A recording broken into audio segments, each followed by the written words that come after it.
Hey everyone, Christopher Ruocchio here of Sun Eater, and I barely made it. I barely got the Q&A in for the month of October. I realized that I had not done one last week before I left for New Hampshire, since I had all these interviews I was doing, and I very nearly missed it. Trying a different time slot today, not for any particular reason, except that I thought maybe it'd be nice for the Europeans. Throw them a bone this time, and it's quiet around the house, so we are good. I am back from New Hampshire.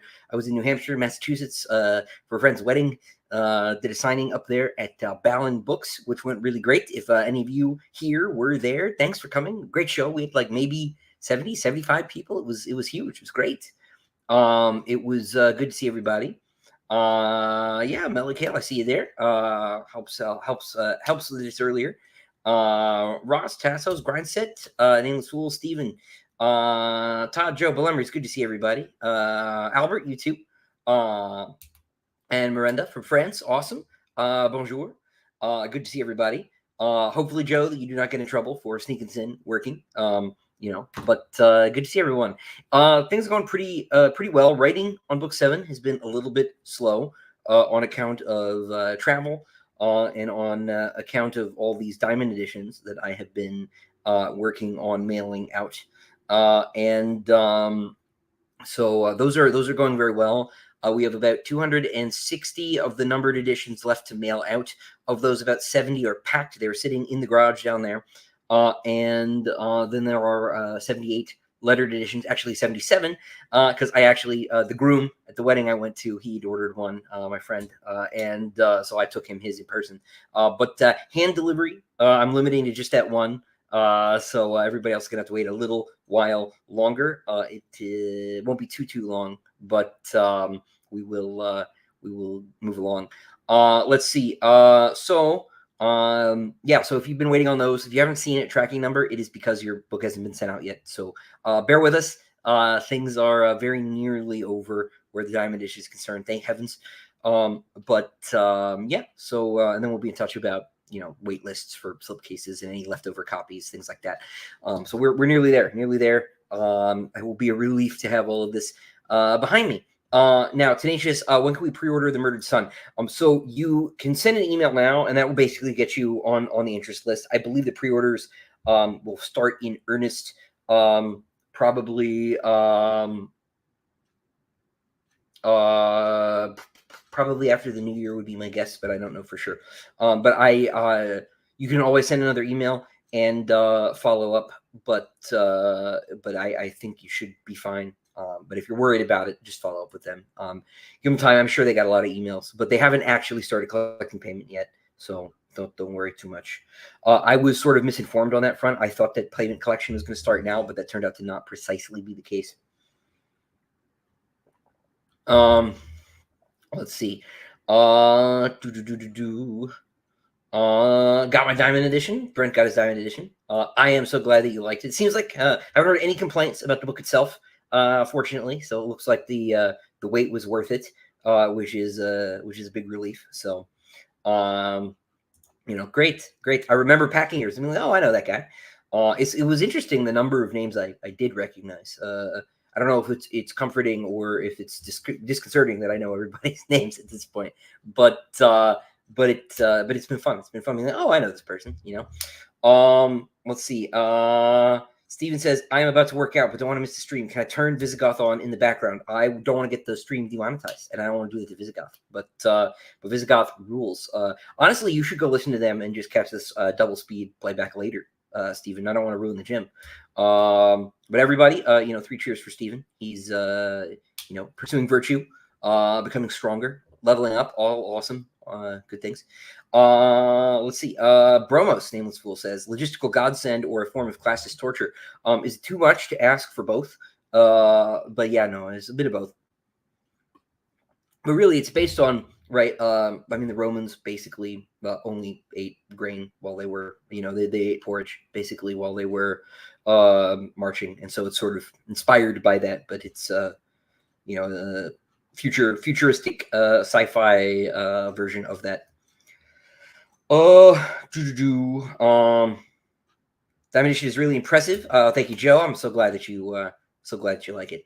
Someone were to take a poll of the average working class Yeltsin, what would the most popular part of the human be to eat? I couldn't possibly begin to speculate. Let's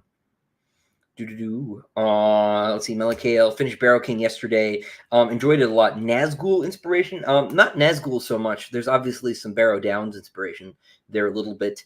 But also just sort of thinking about Sutton Hoo and things like that, and what my take on that sort of thing might look like. But there's sort of a lot of British Isles sort of flavor to the Ataman setting, in addition to a couple other things, kind of a schizophrenic mashup of cultures. But we'll have to wait and see.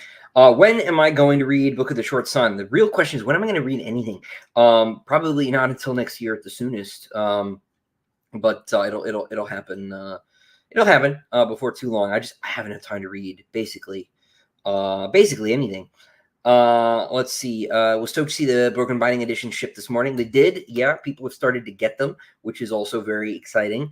Yeah. So hopefully, if any of my Palatine patrons are here, your copy should be along fairly soon, and I can send them out as well. I've been saving boxes from the Diamond edition, so I'll be, recycling Diamond edition boxes for those when the time comes. Let's see. First time I can join a Q&A. I want to thank you for the series. Really ticks all the boxes. Well, thank you very much. In the end, Derrida novellas are great quality. Yeah, they do a lovely job. Rob is really good at this. He's really a genius. The whole fine editions thing. Tips for first time writers. Outline. This is like very basic sort of advice, but I find that a lot of people haven't heard it, and I personally believe that everybody should outline. I think writers who don't would be better if they did, even the ones who are like way more famous and successful than me. I think that most writer's block is a consequence of simply failing to imagine where the story is going, which is like probably an obvious thing to say. But if you don't outline, I would seriously recommend sitting down and trying something. And there's no wrong way to do it except not to, in my opinion. But do that and read what you write out loud, preferably to someone else, so that you can't sort of mumble your way out of it. Because if something is bad, it will sound bad, and your ears will catch it, but the ears of the other person absolutely will. Obviously, time is frequently at a premium with something like that, but if you can take the time, really, really do that. Microsoft Word will also do a readback, auditory readback, and that can be something that's worth looking at. So favorite Halloween costume or memory as a kid. My favorite costume, I was Batman one year, which is cool because Batman. But my favorite memory, honestly, so I stopped trick-or-treating pretty early. I was like maybe 8 or 9. I never was like a huge Halloween kid, but I remember sitting on the porch with my dad, handing out candy to everybody else, just talking to my dad, which was cool. My dad was always around, but like just to have time, the two of us, because my brothers were off somewhere, was cool. When I think about Halloween, I think about that particular Halloween. I must have been 10 or so, maybe 11. I think about that one first. I love my dad, but yeah. How do I come up with the titles for the books? Is there a specific phrase, in the books while you're writing that makes it feel like it encompasses the book? Usually, yeah, or I go in knowing.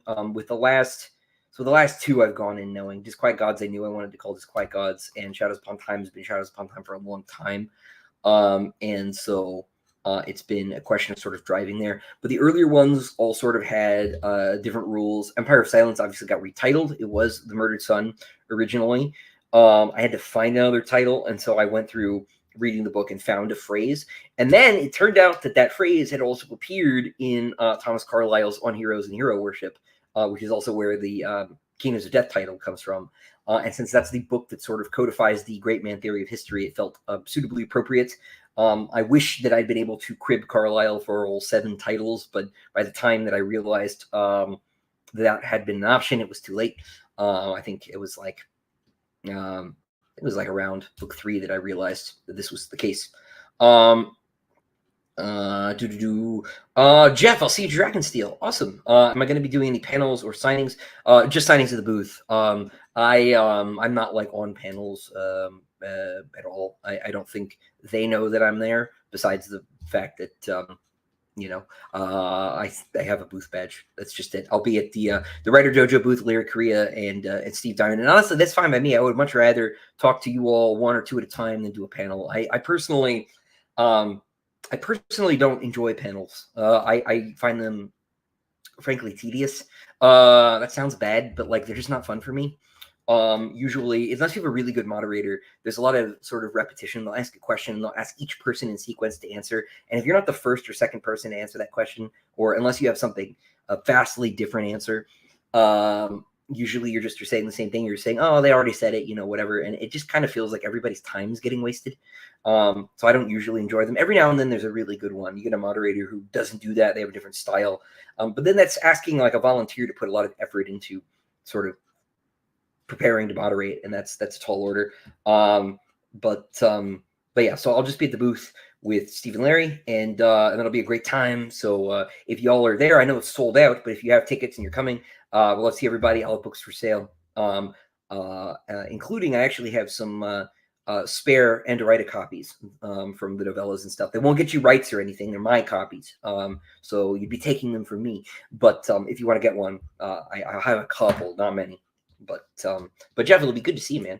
I'm glad you survived your time on Volusia.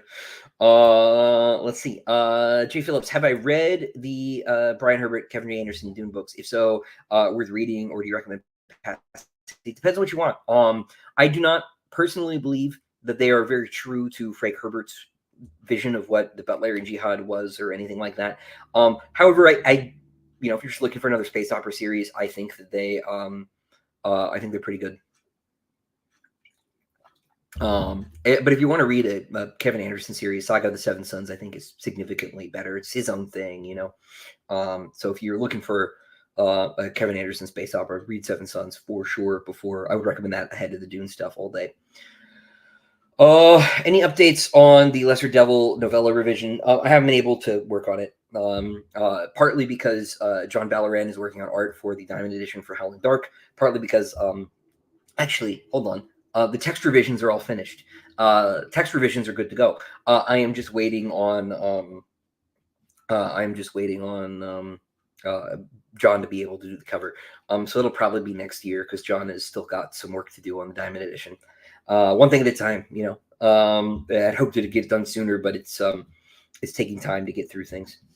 Have I seen the anime mascot the Vatican put out? Duke of Denver asks. Yes, I have. And as a Catholic and anime fan, I just want to apologize. That's I think it's kind of silly. Yeah, it's a bit goofy, but A for effort, I guess. Great and powerful Christopher. Sure. Thank you. Hope you're having a good day too. 2 interviews I did recently introduced me to 2 new booktubers. Well, thank you. Yeah, I had a great time with Jake and Smitty. Those are both super fun.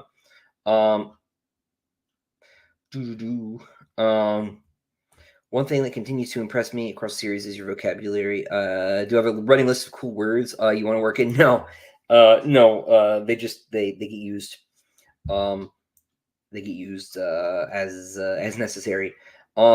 In terms of the end of Silence by Shizuko Endo, do I think the trampling on the end was a betrayal by the priest?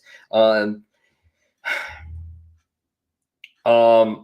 mean, frankly, yes, right? Like it is more appropriate for, I can't remember the character's name.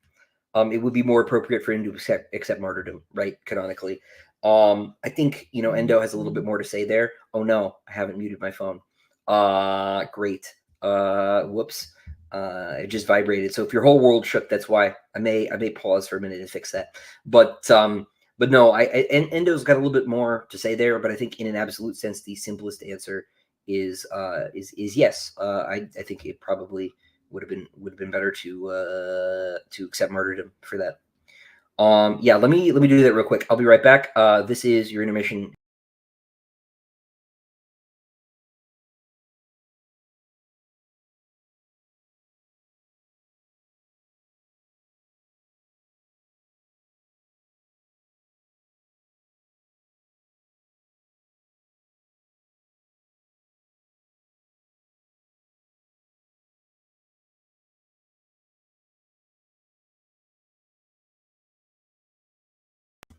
Okay, problem solved. I just didn't want the whole stream shaking every time my wife sent me a message. So, um, let's see. Just finished Empire of Silence. I wanted to know the best reading order. I want to include all the shorter form stuff, trails, etc.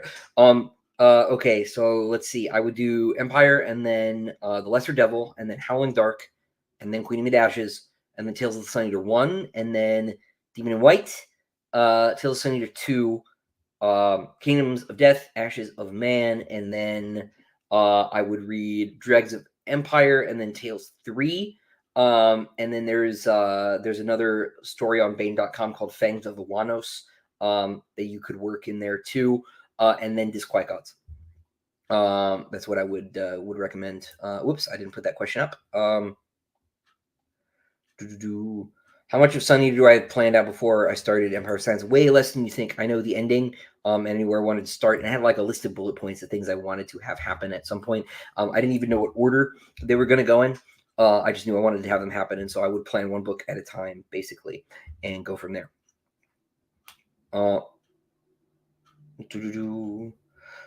Cyprian, hey man, got Diamond Edition, yeah, and Broken Binding Edition shipped today as well. Great time to be a part of the Empire, indeed. Well, thank you for getting both of them. Let's see, TR. So the Andorida editions will have brand new cover art by Yanner. Yes, they will all have brand new covers. And the Murdered Sun cover is sort of set in the template. It's not just one character in the middle. It'll be Hadrian in the middle of all of them actually, and he'll sort of age through the series. And then there'll be supporting characters and sort of extended scenes. Those will all be wraparound covers, so there'll be art on the back and art on the flaps. And then there are interior pieces as well, all by Kieran. So it's taking a little time. Kieran, of course, is very busy working for Magic the Gathering, which is the coast, but he's squeezing us in when he can, which is partly why Murdered Sun, there was such a gap. We were hoping to have it out in something like April. Just didn't happen. But yeah, so but yes, I'm very excited about those. The Empire of Silence cover is so cool. It's all done. Very, very excited about that one when it comes out. Of course, after all the work that Steve and I put into the Diamond Edition, Rob is just taking us to school. He's so good at this. And of course, it helps having Kieran along. So, Kieran will be back. There'll be a lot more stuff from Kieran in the future with those editions. Kieran's really only begun his work with me, so that's very exciting. Will we ever have Brethren art? Yes, 100%. It'll be in the Diamond Edition of Book 2. Will the Barrow King be the fantasy series you eventually expand? Probably, yes. Probably, but I don't have anything I can confirm yet. Started reading Book of the New Sun. Can he explain what the hell is up with the play in the second book? Yeah, in brief, that play is a microcosm of the whole series. It is telling the whole story of the Book of the New Sun. So to explain it in any more detail would be to spoil the rest of the books, and maybe it's one of those things that'll crystallize as you finish reading the quartet. But if you read book 5, you read Earth of the New Sun, the sort of extra sequel book, that is basically the plot of the play, and it will really, really explain all of that.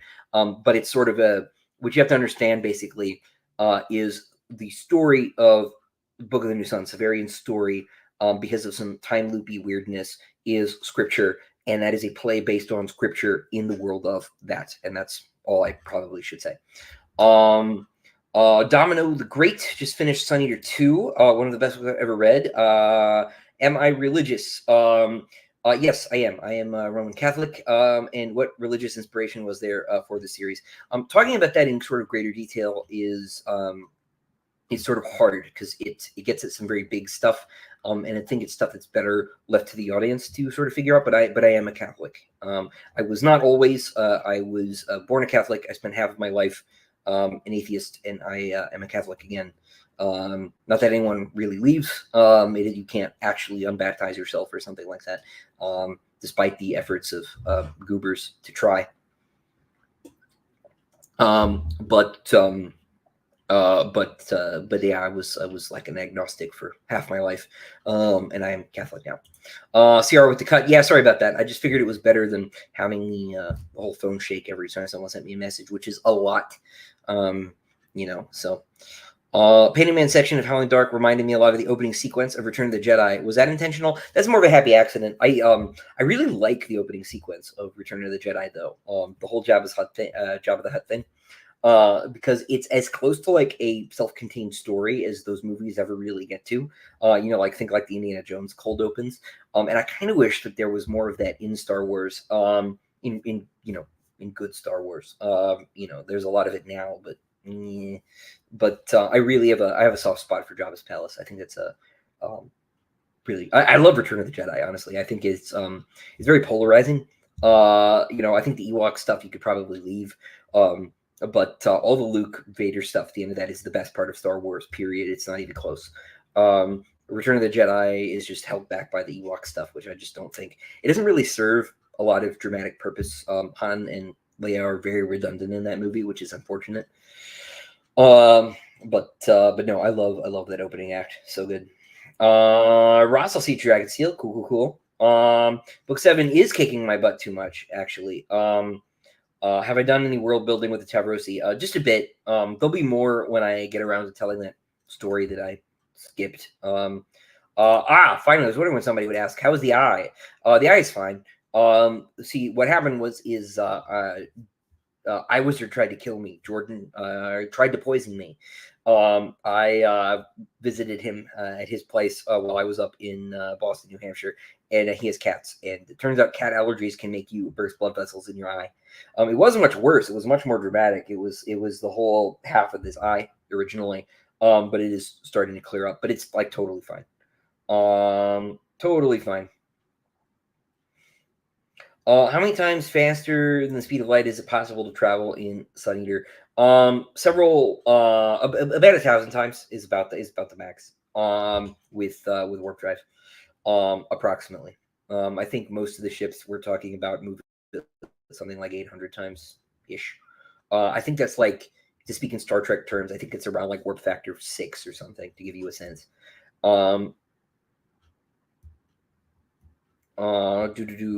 Would I ever record a video explaining the world building in different civilizations a bit, having a bit of a hard time? I thought about doing lore videos, but I think the problem is that in a series where there's a lot of questions and ambiguity, that the author coming out and making lore videos would damage the books in a way that having other people make those videos would not. So I think I probably won't do that, and I'll probably leave that to other people if they want to make them, except maybe in very limited cases.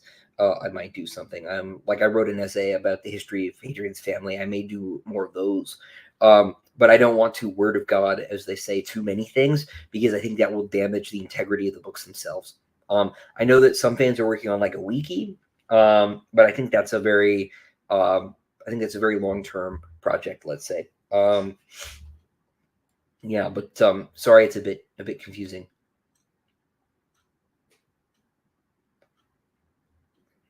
Greatest unforced error in history? Man, I'm not sure off the top of my head. I would have to think about it. Because I'd like to give a good answer to that question, but don't have one off the top of my head. Top 5 books that influenced me as a writer, and Sun Eater. This was supposed to be a video that I was going to make. I was going to make a video of 5 central influences, and then I was going to do a follow-up video of 5 things that I have nothing to do with actually that people think I do. So I don't want to. But like the short answer is Lord of the Rings, Dune, Book of the New Sun, probably Hyperion, and then I don't know for number 5. I don't remember what I'd written down. And then the influences were like, I've never read Red Rising. I have never read Warhammer 40K at all. Well, I've read one short story because I invited Peter Fehervari to an anthology. So I've read one like 10-page short story from Warhammer. And I don't remember what the others I was going to put on that list was. I think Robin Hobb. People have compared us occasionally, and I've like never read any of those Fitz books. They sound awesome, but I've never read those. Yeah. Is there any chance we'll get an ebook version of The Murdered Son one day? I'm not really sure, to be honest with you. I wasn't going to do it at all originally, but Rob really wanted to. And because it's an older book, and there may actually be a like competition issue because the first half of it is basically the same as Empire of Silence.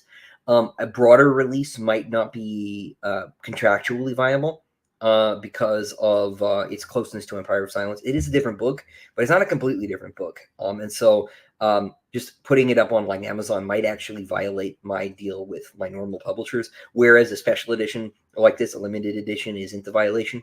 And so I'm not sure if it'll happen. Will the text versions of the revised be different than the end Derrida editions? No.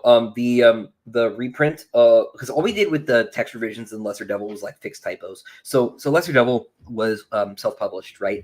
And the copy edit that I had to clean up typos and things on that edition was pretty lackluster, let's say. And so there were a lot of typos. If you look at like Goodreads reviews, they're like, this book is a mess, and they're right. I didn't realize how bad it was, to be honest. I didn't check behind the copy editor, and so we fixed that. We cleaned it up again. Casey King Crusoe, if he's here, really good copy editor, turns out, and Casey cleaned it up, found like hundreds of typos and things, and we fixed it. So it's not a different book at all. It's just a better one.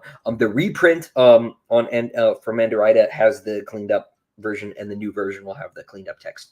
But it's not a different book substantively, the way that like the Diamond Edition has like rewritten paragraphs and things.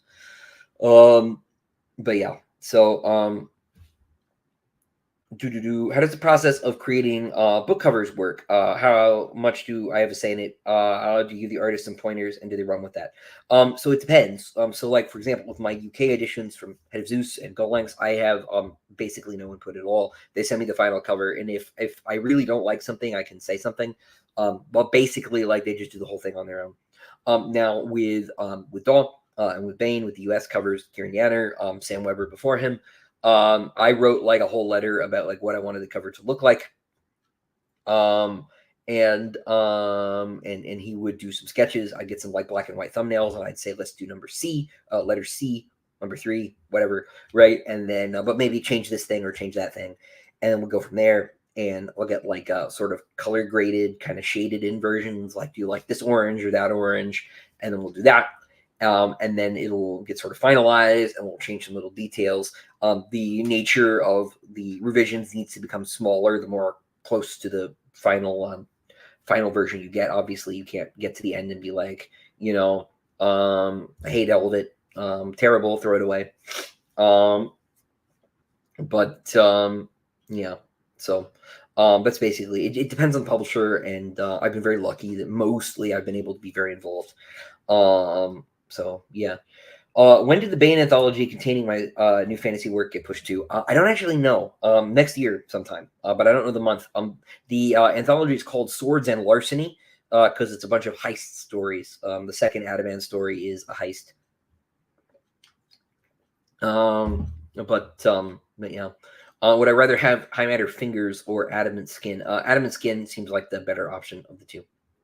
Because I don't want to accidentally, get myself. Let's see. What is my favorite book of the Bible and why? I have a soft spot for Daniel. Because I like the story of him with like Nebuchadnezzar, sort of with interpreting dreams and kind of ingratiating himself at court and stuff. I think he's just really, really cool. I think there's fertile ground for sort of a fantasy version of that story that I think would be kind of cool. So Daniel's really cool. I'm gonna go Catholic on everybody, and I like Tobit a lot. Tobit is like there's a great horror story at the end of that with marriage and Asmodeus and all of that. I think I think it's just a very exciting story. And so those are two of my favorites. Always like those. But yeah, interesting question for sure.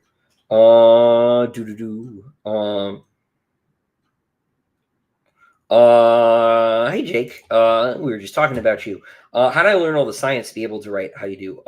Well, there's not like that much, right? It's not like I have a science degree or anything like that, right? But I like science is very cool. I've always been super into it, so I would like I read articles, I read books. I used to be able to read papers because I had like university access. Just on things I was interested in. But like it was like mostly a lot of science channels and like pop science books and things as a kid, because you don't really need to know, like you don't need to be conversant at the level of someone like Alistair Reynolds, right, to write science fiction. It helps, right? He's such a genius. But you can get away with some sort of like amateur knowledge and make it work. So same way you learn sort of anything history. You just read, watch. Do am I more of a Thomist or a Molinist? I don't. I'm not sure that I know enough to answer that question. To be honest with you, Samuel, I tend to hang out with a lot of Thomists, but I can see why you would say Molinism. But I don't know that I am theologically literate sufficiently to answer that question. Would I ever consider opening my universe to other professional authors? Very maybe. But I don't know. I think part of the problem is there are a lot of I see this with a lot of indie writers. They're like very very gung ho about scaling up and becoming sort of like a company, and then they get to publish other writers working in their universe. They get more, and then they get like a cut of that, and they keep scaling and scaling and scaling. And I think there's a lot of problems with this. The first is that you promote yourself out of being a writer, and I don't want to be a publisher of other people's stuff. I don't want to be an editor of other people's stuff. I hate actually editing other people's stuff. It is not fun for me. And I would need to oversee Sun Eater stuff to make sure that it was not just sort of factually and canonically correct, but also like philosophically like on point and stuff like that. And I wouldn't want to do that because it would destroy my ability to get my own work done. And I am happier as a writer than a publisher, and that's sort of the big thing. But then there are like other problems with this. I don't see that that's an arrangement that's really good for writers, even if they're writing for Star Wars. Frankly, I think mostly I don't think there's a. I think the junior partner in that arrangement gets money and basically nothing else. I don't think they build a career. I've seen writers who will co-author and things like that with a bigger name in the thought that they'll get some sort of bump on their own solo work. And I've just never seen that work for anybody. I've seen lots of people try it, and it follows logically that would work. But I have never seen somebody build an audience by co-writing for other people or for writing in other people's universes. The only person that I've seen profit by this is the sort of the overseer.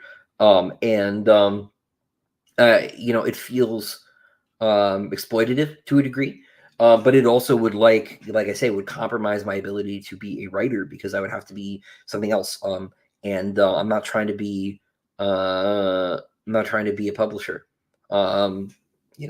So I'm trying to, like, to the extent that I would like to have staff or something, it would be to facilitate my ability to write and not to make more work for me, even if that meant more money. What other authors do I want to read from when I'm finally get time to read other stuff again? Top of my list is there's like 5 Guy Gavriel K books I'm behind on now, so I gotta catch up on those. There are a few Tim Powers books I'm behind on as well. Those are like the two big ones. But like we were talking about, somebody was asking when I was gonna. I think it was Tassos was asking when do I get to read Short Sun. So there's some Wolf I wanna catch up on as well. But one of these days. How do I decide what to put in the main novels and what to put in tail stuff? Some of the short stories stand on their own, but others have a clear link with the main plot. Yeah. Really, so the short stories that have connections with the main plot mostly are backfilled.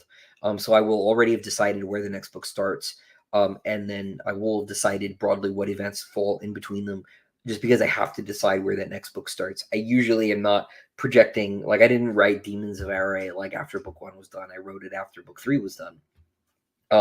And I knew there was a story there to go back to. That's just because, like, you have to make decisions about where stories begin. And doing that is tricky, right? But you have to sort of do that in view of also where that book ends. You have to look at the whole piece, right?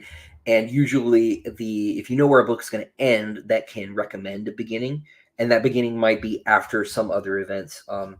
it's not necessary to see every single moment in a character's life, right? But it might be nice to see some of the other stuff that's not there. Other stories that do tie into the main plot might be from other point of view characters. There's a very conspicuous Valka sort of centric episode after book 3 I talked about earlier, but the problem is it's so Valka centric that for me to try and tell that story from Hadrian's perspective would be worthless. And so I knew I had to skip that, right? So these things sort of recommend themselves. There's like a logic to sort of puzzling these things out.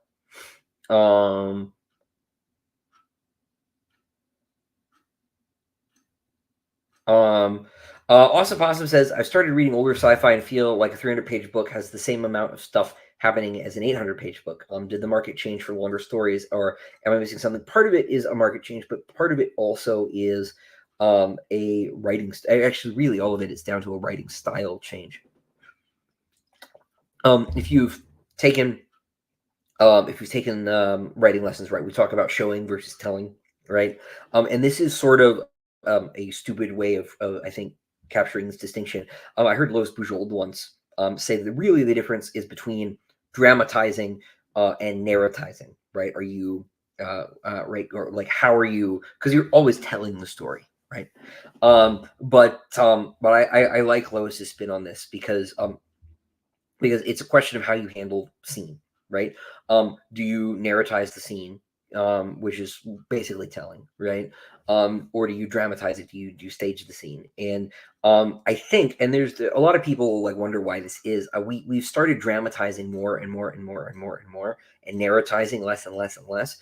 There are a lot of scenes that are in books that probably could be paragraphs, because they're not that important. But people write like they're writing for television, like they're writing for screen. And often this is very great. I certainly do this. The impact of cinema on literature is something that's not super like well studied or understood or something like that. But this does seem to be part of the part of what happened, right? Is that everybody writes this very visual sort of thing. If they think about it in terms of screenplay, I know this is part of my problem with the first draft here of book 7.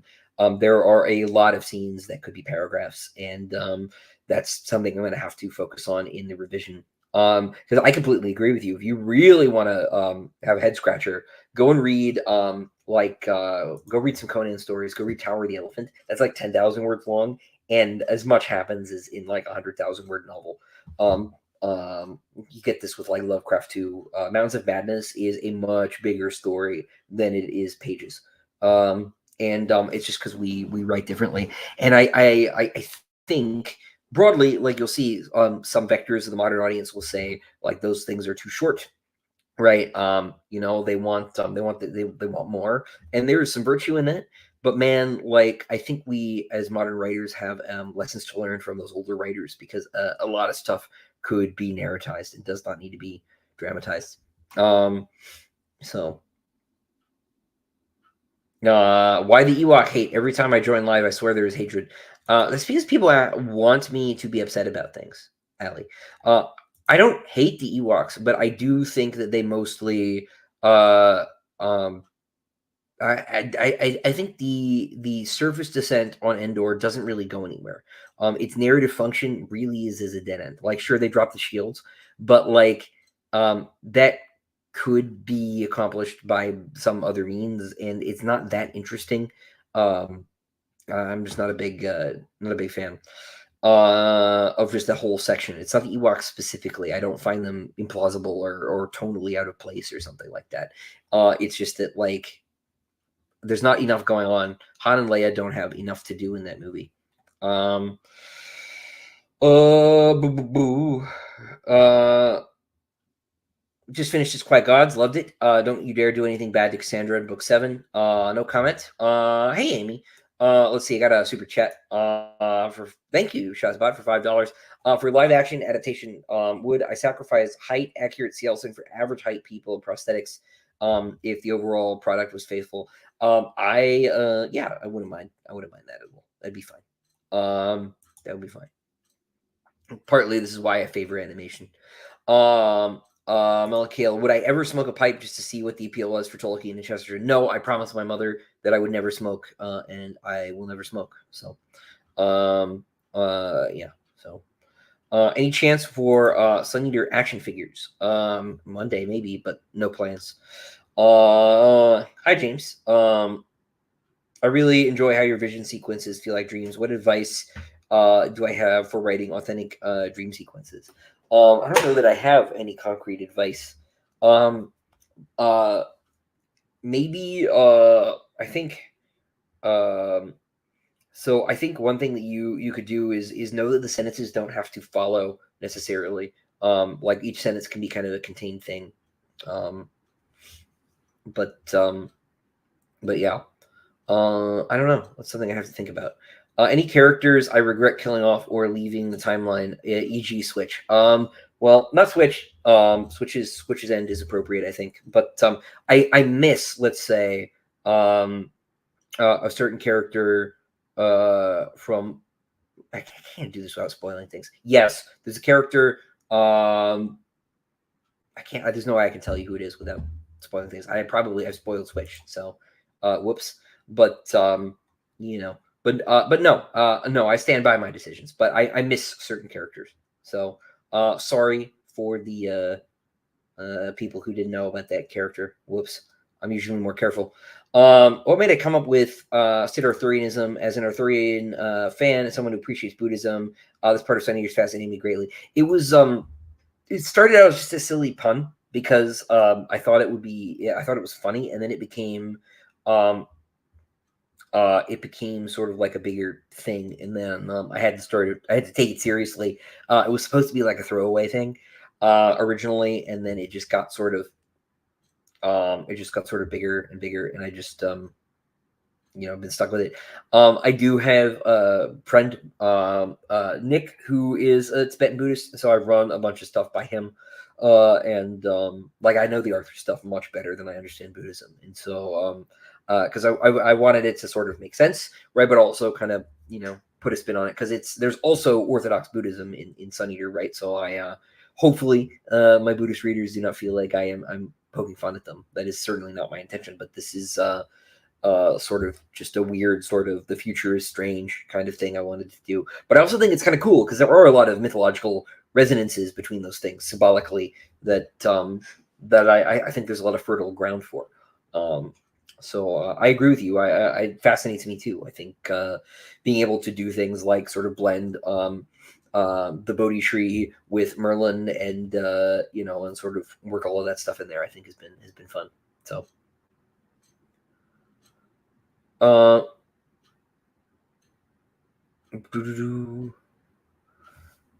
Let's see.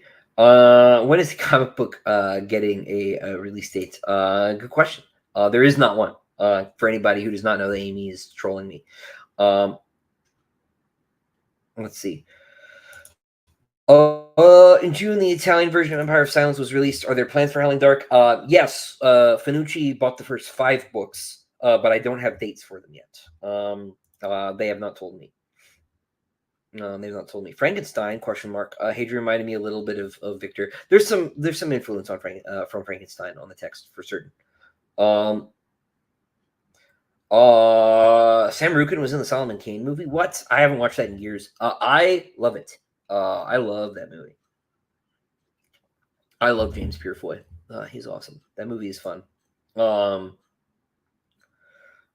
I ever tell you more about the Hakurani? I don't know. How can I ask you questions if you schedule a session during my meetings? You're right. This was terrible of me, Zen. I should have consulted you. I am sorry, my friend. Will I ever do a live stream with Sam Rukin? That would be cool. I think it'd be cool. Yeah, I have never spoken with him. I have sent pronunciation files to him, but we have never actually communicated. But I think that'd be cool. I saw Brandon Sanderson did that with his narrators. I, of course, am not Brandon Sanderson. Is maybe part of the problem. Any idea when the murder will be published? November, December. I lost you all for a second there. It'll probably be January, but it may be February. I believe is the plan. Is there any artist I would like to work with? Probably a few. Yeah, the one that comes to mind. I like Jamie Jones a lot, but Jamie Jones and I actually went to the same high school. Is my understanding. With the same art teacher. Of course, worked better for Jamie Jones than me. But I remember I was in art class in like 11th or 12th grade, and we were doing landscapes, and I brought in a magic card. And I was going to draw one of the landscapes, and my teacher was like, "Oh, Jamie Jones actually, he went here. I've never spoken to him, and so if I am wrong about this, if Mr. Puckett was wrong about this, then I take it back. But I would love to know if that was for sure true. I have no reason to doubt my art teacher. He knew what the magic card was, and he was very precise about this. But I think that would be cool. So I have to one day. Um, let's see. When writing a series, how does one know how many books it will take to finish the story and keep it interesting? One does not, at least in my case. I had planned on 5. I sold 4 books originally, and then my publisher sort of chopped them up, and um, it's been a process. But you can just sort of make a decision. So like a story, you have like a lot of like random ideas, right? Like I said, I started with like this bullet list, and you can sort of decide, 3 books maybe, and then you figure out how to divide those bullet points. And like maybe you don't have enough bullet points, you have to fill in gaps and stuff. But you can also just sort of decide I want to write 5 books, and then figure out how to get those bullet points to fit, and then you have to sort of cut and change things as you go later. Publishing favors trilogies, not because we have sort of a cultural or a natural instinct for the number 3, or at least not purely so, but because um, the longer a series runs, the fewer and fewer copies each book sells. So the longer the series gets, the slimmer the margins get in terms of profit, which is why there's only one Wheel of Time. And so, especially with longer books, right?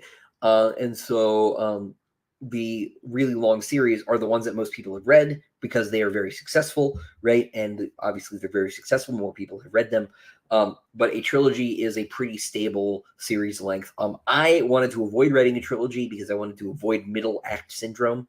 Where the second part of a trilogy is very weak. So I originally had thought 4 or 5. I'd originally thought 4, which is why we sold 4. But I'd hoped that we'd be able to sort of stretch it because basically, when I was thinking 4, the events of Demon in White, Kings of Death, Ashes of Man were somehow all like nebulously in one book in my head because it was so early. And that ended up being 3 books, right? Similarly, Just Quiet Gods and Shadows Upon Time were 1 book in my head, and those turned out to each be very long books. So, I just hadn't figured it out yet. What do I think are the prospects of some of the sword and sorcery indie scene breaking into mainstream publishing? I don't think a lot of those writers are interested in doing that. There's Howard Andrew Jones, but Howard is very ill. I'm sorry to say, but I think they're very happy sort of being where they are.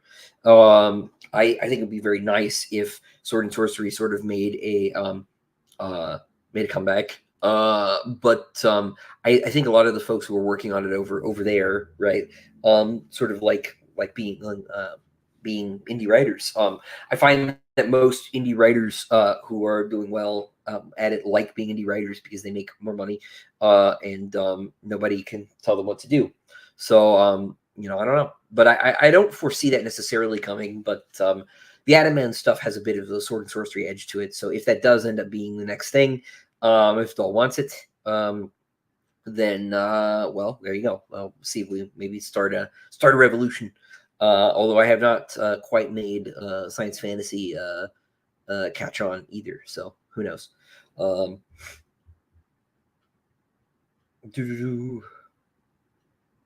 Sci-fi version of Daniel is the pitch for Corey's new trilogy. Oh, interesting. I haven't paid attention to it, to be perfectly honest with you.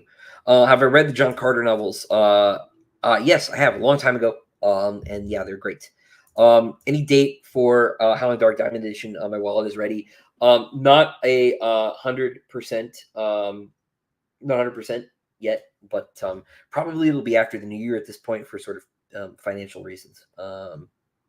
What is my opinion on Eastern Orthodoxy? I love all of my Orthodox friends very much. Our bad on the Filioque thing. In our defense, we had to fight Arians with an I, not a Y.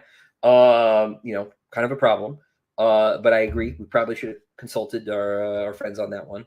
On the other hand, 1204 was not my fault, and it is very strange when people get mad at me about something that happened 800 years ago.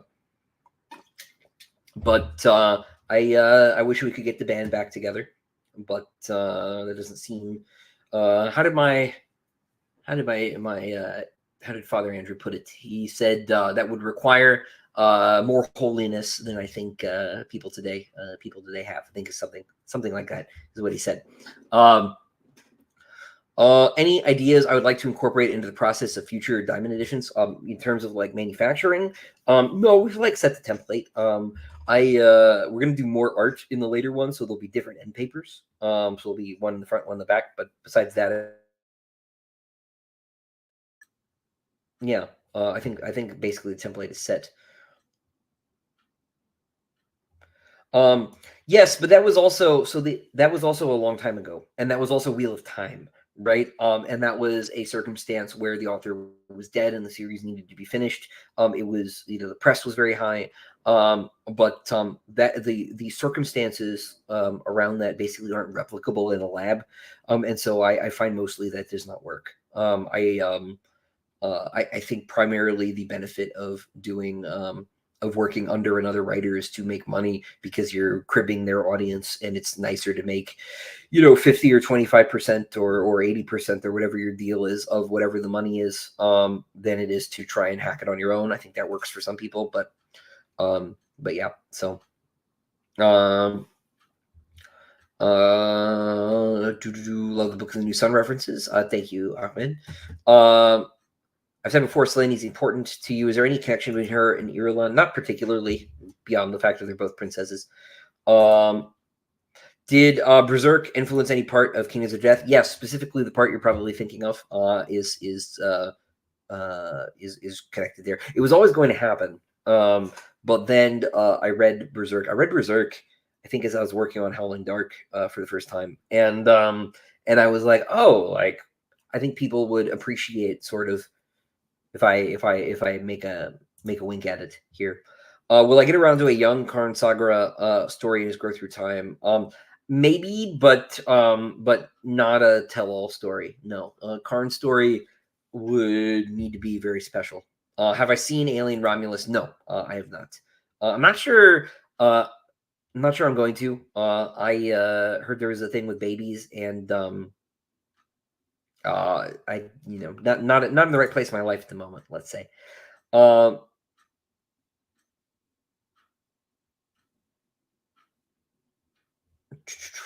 let's see. Um,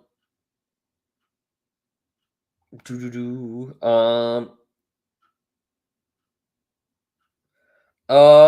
We have knight ranks, knight tribune, etc. Is it only high ranks, or would there be knight decurions or centurions? It's very likely only high ranks. It one promotion would necessitate probably the awarding of the other. Um,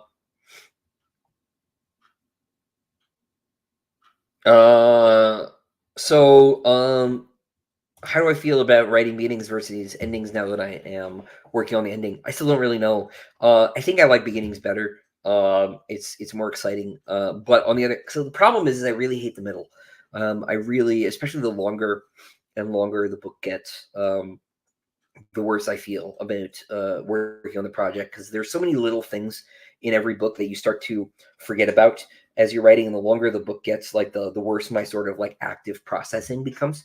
And so the longer I work on a project, the more resentful of that project I get, which does not mean I like phone it in or anything. Usually quite the opposite. It actually tends to slow me down.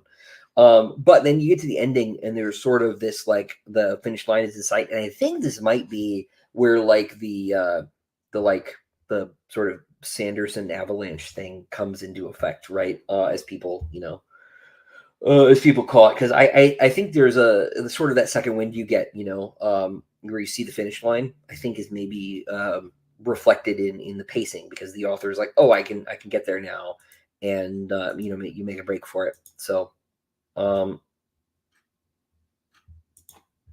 let's see. Sup. Not much, man. Not much, man. How do I feel about pineapple on pizza? I understand it chemically, but I hate it culturally. My wife's family, they tend to do things to pizza that I find unacceptable. Um, Have I read any Fritz Leiber? Yes, mostly short stories. But yes, I'm not as much a fan of him as like Liam is. Liam is Fritz Leiber. My friend Liam is of Liam's Lyceum is Leiber's biggest fan of all time. But yes, I have read some Leiber. It's not unreasonable to say there's maybe a little bit of a Leiber influence on the Adamant stuff as well. Do I have a favorite Shakespeare play? Hamlet all day. It's a cliched answer, but I really, really love Hamlet. I did. I did when I did a lot of Shakespeare study when I was in university, alongside all the Greek stuff, and I put a lot of work into Hamlet, so I know it better than the other plays. And familiarity in this case does not breed contempt. So, um, will I release an early version of Shadows Upon Time like I did Disquiet Gods? I can't actually, because we're going back to DAW, and DAW does not sell early copies the way that Bane does. That's the price you pay for perfectly matching editions, I'm afraid.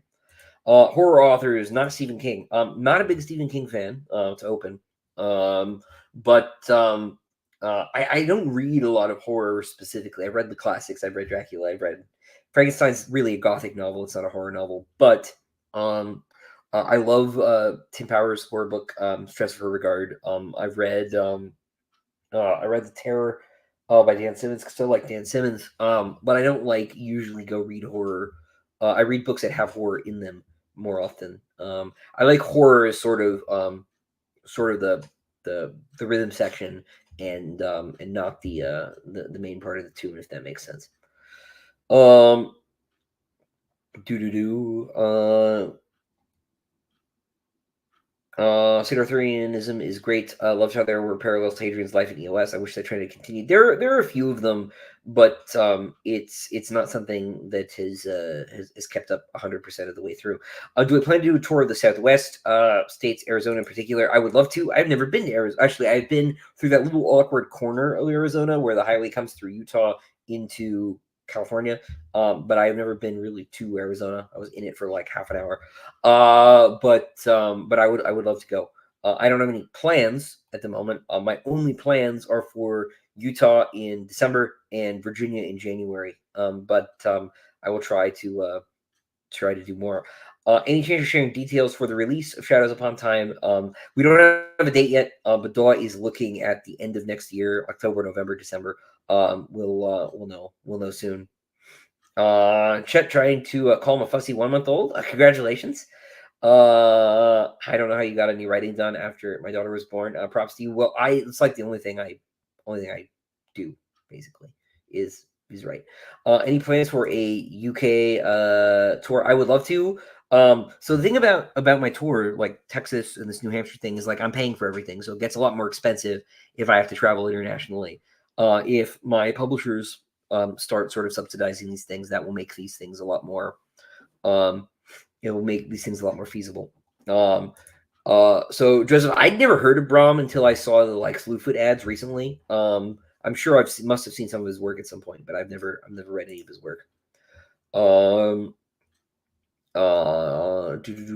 Mentioned Keats a few times. Am I right in assuming he's my favorite poet? Yes, he is. Learned about Keats through Dan Simmons, of course. But I have his complete work up there. It's the only complete work of a poet that I own. I adore John Keats.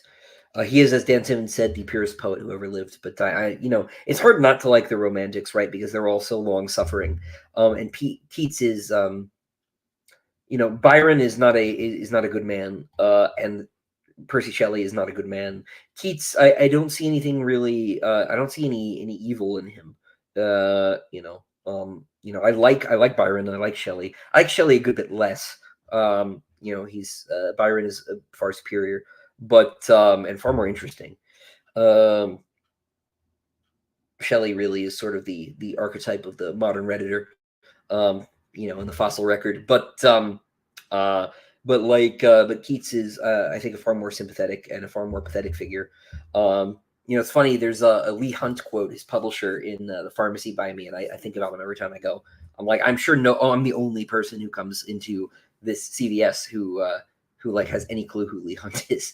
But it's nice to be reminded. Barrow King is good. Thank you. Oh, I missed a super chat. I am sorry. Any chance for figures? Yeah, maybe one day. There's nothing in production, but I think it'd be really, really cool to do. Thing that sold me on EOS was the quote from Corey.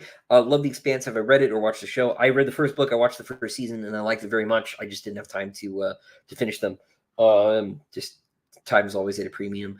We had the same agent, and so Shauna got. I think Daniel Abraham was the one who actually did the reading. Thing about Daniel Abraham, and he does not know this, is that my following him on Twitter, he introduced me to Sisters of Mercy, the goth band, who claims not to be a goth band. So I owe him that one too. I love those 3 albums. They're so good. How would I draw the line between sword and sorcery and heroic fantasy? I'm not really interested in drawing these sorts of lines. I think that they tend to ghettoize writers and they tend to ghettoize stories. My agent has been telling me, sword and sorcery is not popular. Like, don't write it. I'm like, we'll just call it fantasy. It doesn't really matter, right? Call it whatever you need to call it to get people to want to buy it, as long as it's accurate. And I think broadly, sword and sorcery is just a phrase that people don't use that much anymore in marketing circles, at the very least. But like, really, I think if we really want to split hairs and give like a panel answer, right? In sword and sorcery, magic is the problem. And in heroic fantasy and epic fantasy, that's not necessarily true. It may be. But sorcerers and Conan are like always evil.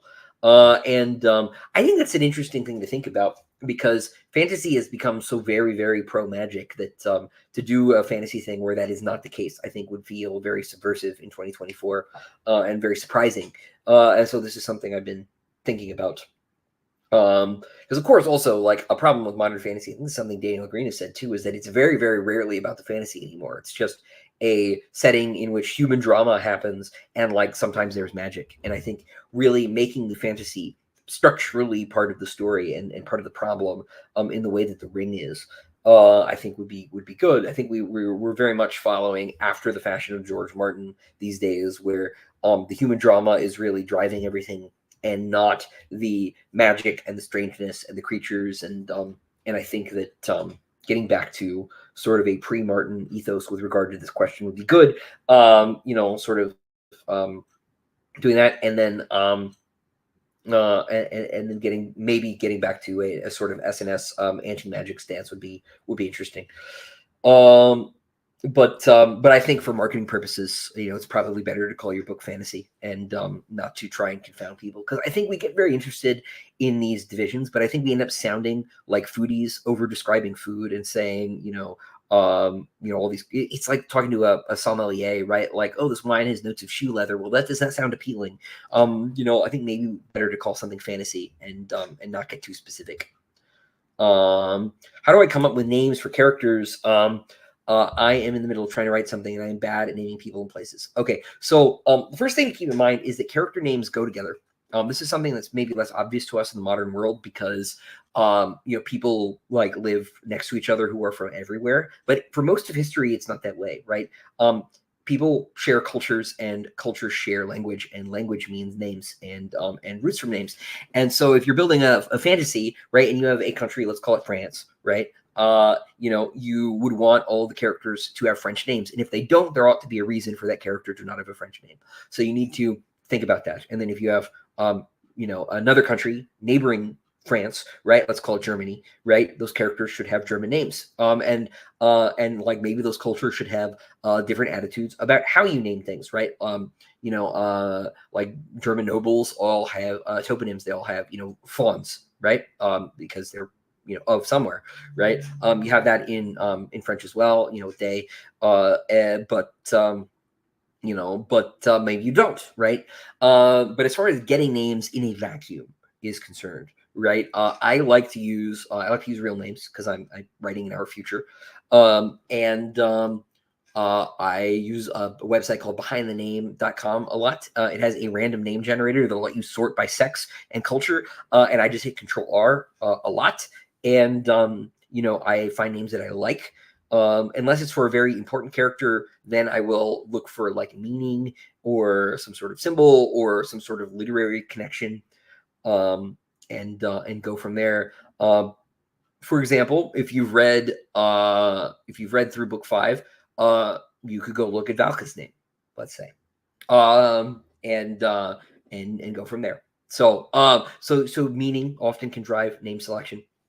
But meaning can also drive name selection, like in opposites, right? Like you can pick a name that is ironic, right? If someone is a coward, you could give them a name that means brave, right? Or do something like that, right?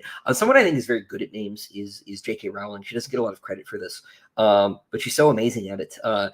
She tells you that the minister's name is Cornelius Fudge, and that tells you all you need to know about that dude. Like his personality is in that name, right? She's so good at it.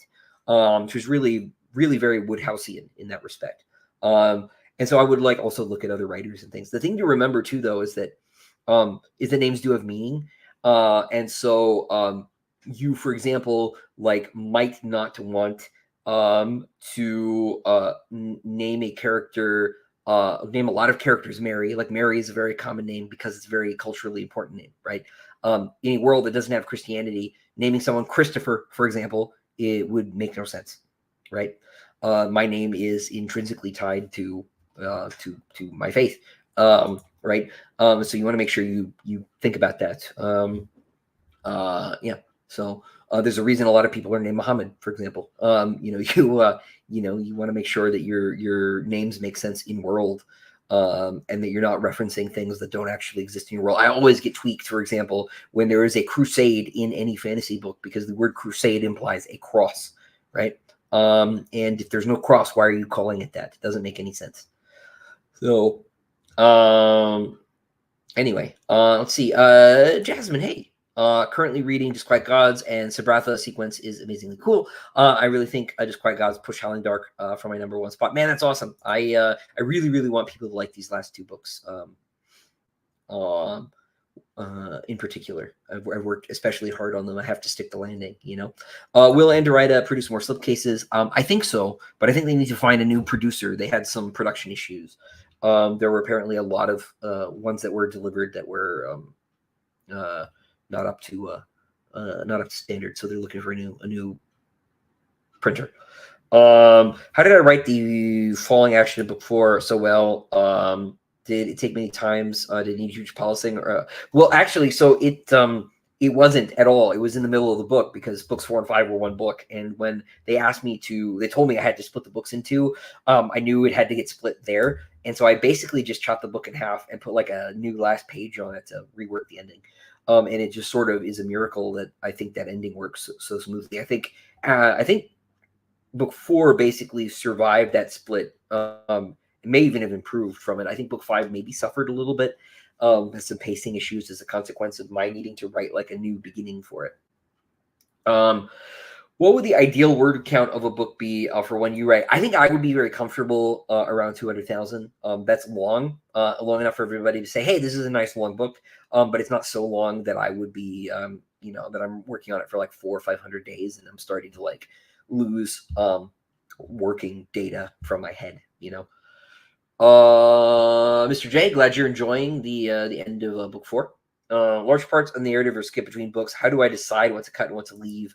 I usually have a couple ideas for what I want the book to be about, and those usually recommend starting points and ending points. I'm trying to think of a good example, a good way to do this. Like obviously, we'll do book 1, right? I know that I wanted book 1 to end with him really starting his adventure, let's say, and then it started with him at home. And so like what happens in between that is like not completely obvious because like you don't know necessarily that there needs to be, let's say, a Colosseum or archaeology, ruin stuff, right? But like maybe I have a couple scenes in mind, right? I know he's gonna wake up on a new planet here, right, or whatever, and you have to sort of figure out what of your bullet points, like what order they're going to go in within, and then you look at the next book and you do the same thing. You say, hey, I know maybe I need to get to this point by the end of book 2, right? Where do I want to start? And if you read Aristotle, you read Poetics, which is very, very short. It's like 50, 60 pages. He talks about unity, right? He talks about unity of action, time, and place. And Aristotle's contention, and this is broadly, I think, good advice. There are reasons to break it, right? And I do break it between books and things, right? But as a general heuristic, right, you want your story to take place over the shortest amount of time possible for the story, in the smallest number of places possible, with the smallest number of things happening for the sake of clarity. Right now, there are reasons to not do any of those things, right? You can have 100-year time jumps. You can skip 3 years in the middle of the story, whatever. But you know, but as a general rule, as short as possible is the right move. And this is, I think, just true. Period. You should cut as much as you possibly can. And I haven't always done that, but just as a sort of platonic ideal, that is sort of what I think you should aim for. And then and like I said, an ending will usually recommend a place to begin, right? And vice versa. And if it doesn't, sometimes that can be hard. Demon and White, I did not know what to do with the first 20 chapters for a long time. It took me a really long time to figure out that part of the story. And so I finally had the scene, I had the opening chapter in mind, and I was like, okay, I'll start from there, right? He's come back, some things are happening, and he's a reason for him to go out there again, trying to be vague, right? And so you can sort of figure out, like, now that you know what to fill, how you have some ideas, some suggestions on how you can fill those next chapters to get you up to your next idea that you have, right? And it's really sort of a sort of a forensics game, if that makes sense. And then if there's stuff that gets left between stories, that's okay. Chill says, hey Christopher, so cool you stream earlier. Europe gets a shot this time. Do I know when Part 6 will come out in the hardcover edition? It hopefully will be next year before book 7. I think the plan is to have the whole series back out in print by the time book 7 comes out. Do I have any experience with tabletop games? Would I consider collaborating with someone on a Sun Eater one? I think it would fit really well in the Mothership RPG. I don't really. I played a little bit in high school, and I found that it wasn't really for me. I'd already at that point done a lot of writing on my own, and I broadly, as a storyteller, think I am a solitary creature, and so storytelling collaboratively in a game is not very fun for me personally. That being said, I see the appeal of games, and I'm like totally for them. And if somebody wanted to work on a Sun Eater setting, I think it would be great. How do I deal with writer's block? Any advice on overcoming it? Well, so like I don't have a choice, right? Because it's like my job. So I like, if I like just don't work, right, then I am literally not working. And my wife, when she had a job, like she didn't get to just not work because she like didn't know what to do, right? So like I have to, like, I just keep hitting my head against the wall trying to write something. And if that's not working, you need to step back and ask yourself why, right? Because usually your faculty for writing sentences is fine, right? The actual writing is not damaged. I always joke, right? You'll say, oh, I have writer's block. And you go log into Facebook or whatever, and you'll see someone have a bad take on something. And then you could totally write a 2,000 word reply. Fine. Like you can write, it's okay. The problem is in the realm of ideas. And this is maybe obvious, right? But if something's not working, it's because maybe the outline isn't good enough, or I haven't thought through something properly, and I need to go back to that higher level and look at the outline again, maybe rethink some stuff, move stuff around. Maybe like I'll frequently, like I just did, re-outline like a 10 chapter section of book 7 because something wasn't working, and just having something new, like having gone in a new direction to sort of weave back into where I'm supposed to be, was exciting enough to get me back into the game. And so if something's not working, usually going up a level and looking at the story structurally, changing some stuff, even if it's arbitrary, just to get your head back into the game, can totally be worth it. But also like turn off distractions, shut down the internet, go outside, go to a new environment, work there. All those things can help. So, did I learn anything valuable about writing when I was forced to split the books that I would like to share with aspiring writers? Um, Really, the only thing this is super obvious is that it can happen, right? Like, you need to remember that like the art does not exist in a vacuum, and it is partly a negotiation with um, the publishing industry, but also with the material concerns of publishing. The problem was paper was so expensive that they were not willing to invest in a book that was that long. And there are also mechanical limitations on how long books can be. Brandon Sanderson is really pushing those. They like can't glue spines bigger than his books already are. And so physics defies his ability to write a book any longer than that in a single volume. And so you need to be advised that like the writing does not happen in a vacuum, right? Like there are concerns and considerations, business, financial, physical considerations on the art that you should keep in mind to the extent that you can, because you may not be aware of all of them. Am I dressing up for Halloween? No, I am not. But and I haven't since I was like 9, which will not surprise you, Allie, because you know that I'm a huge grouch. And have I listened to the new Mozart piece? I have not, but it is amazing that Mozart and Beethoven both have new tracks out before certain series have been completed. That is amazing. Also, Gilgamesh got a new chapter. It's a funny world we live in.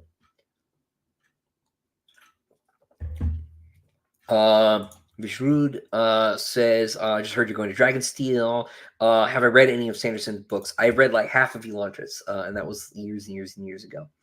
I'm not a hard magic guy, so it's like never really been on my to-do list. What is my least favorite protagonist trope? I don't know. I don't like instantaneous. I don't like omnicompetence. I don't like it when people are good at everything. I find that annoying. But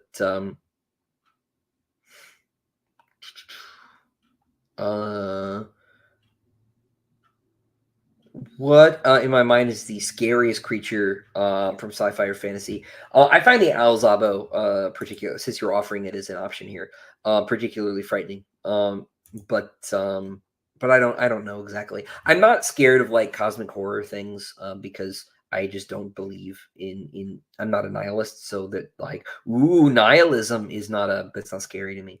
I don't like I don't like transformations, like things that turn you into something else. Like that freaks me out. I've always been afraid of that. Um, any tips for writing organic dialogue? The big obvious one is read it out loud. If it doesn't sound like a person would say it, you'll be able to tell because it will sound stilted or weird. So read your dialogue out loud. If you can say it out loud when you're writing it, that'll save you time.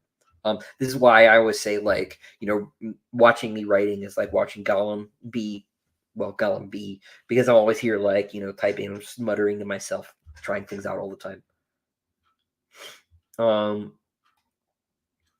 Will we ever see a Karn Saga novel? Like maybe, but like probably not one that explains everything. It would have to be a question of how. What makes you decide what the cover art of a book will be like? I have basically, for the main covers, there was a sort of vague representation of Hadrian on the first one, right? Marketing did not want his face visible for some reason. But for every subsequent book so far, the question has been like, whose book is this after Hadrian? Like, who's the number 2 character in each book? Has been sort of the driving question. With book 7, is very likely it'll just be Hadrian again and sort of bookend everything. So there'll be kind of symmetry there. But it's always been like who's the number 2 character. Is the Quiet Shell reference to the Call of the Conciliator? Sort of, it like means something different, but like there's some sort of parallelism there for sure. Daniel-san, we have not seen another Royal Victorian Knight, but there are other ones. Yeah, it's that's a real order. They really exist. And it's primarily ceremonial, but it does bring its benefits. What is my favorite book inside a year? So I like books, the books more on the basis of like how enjoyable they were to write. And for me, Howling Dark is still the most pleasant writing experience of the bunch. I had basically um, uh, basically no issues with that book. It went very smoothly. Um, will book two, Diamond Edition, be financed through another Kickstarter? No, because I want you to keep your number going forward too. And Kickstarter does not have a mechanism to guarantee matching. So the next Diamond Edition will be sold not through Kickstarter, but through Diamond Edition's website, which is still under construction, but should be online soon. This is another one of the gating factors. Steve's had some stuff going on, and the website is not quite there yet, but it's very, very close, is my understanding, and he'll have it ready to go fairly soon. But anyway, but yeah, it'll probably be right after the new year at this point, just for financial reasons. But yeah, no, it won't be because I want to make sure that you get your match. So by selling it through Steve's website, we'll have the ability to make sure that everybody who got book one can definitely not just get book two, but get the same one. And you'll have like a month. And then anyone who does not claim their book at the end of that month, you will lose your rights, and they'll go on sale for new buyers who will then obtain those rights. But you'll have a month. So, how much did the plot of Ashes of Man change as a result of being split? The plot, not so much. It's just that there wasn't a beginning. Because what I had left was I had 25 chapters, and it was all the end of the book, right? So I had to figure out how to take more time and sort of build a first half of a book out of sort of nothing. So, do I like reading historical fiction? I don't read a lot of it, so it's hard for me to recommend just a normal historical fiction novel. Any spoilers here today? One accidentally, but if you've read book two, you're fine. And it wasn't a huge one, and it was kind of vague. Let's see. Jordan, what's up, man? I was talking about your assassination attempt on me earlier. But who's my favorite monarch? Justinian, the Eastern Roman Emperor, Byzantine Emperor. Short kings unite. But no, I mean he was really cool, right? He sort of really in a lot of ways the last great sort of Latinate emperor. He of Rome, right? But also managed to sort of hold the empire together at a really rough time. Reconquered the West temporarily with the help of Belisarius. Really, Belisarius did the work, but fascinating relationship with Theodora, and made all of his aristocrats mad. I like monarchs who piss off his aristocrats. Those are usually great. I like Basil II for the same reason, at least as far as Eastern emperors go. Hard to beat Augustus, hard to argue with Alexander, right? Speaking of the classics, but then more modern. I like Ludwig the second, Bavaria. He's a crazy guy, very interesting character. I was reading about him recently, so he's on my mind. I like Louis XIV. Again, gave his nobles hell, which is usually a good sign. But so Louis the Ninth, Saint Louis. I always confuse the numbers there. Louis the Ninth is cool.